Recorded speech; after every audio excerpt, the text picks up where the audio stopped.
यस्य स्मृत्या च नामोक्त्या तपः पूजा क्रियादिषु न्यूनं सम्पूर्णतां याति सज्जो वन्दे तं गणाधिपं मन्त्रहीनं क्रियाहीनं शक्तिहीनं महप्रभो यत्पूजितं मया देव परिपूर्णं तदस्तु ते अनया जानावहनादि षोडशोपचारपूजया च अष्टोत्तरनामार्चनया च अवसरमहानिवेदनया च भगवान् सर्वात्मकः सर्वं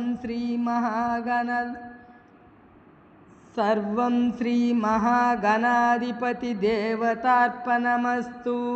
श्रीमहागणाधिपतिदेवता सुप्रीतः सुप्रसन्नो वरदो भवतु।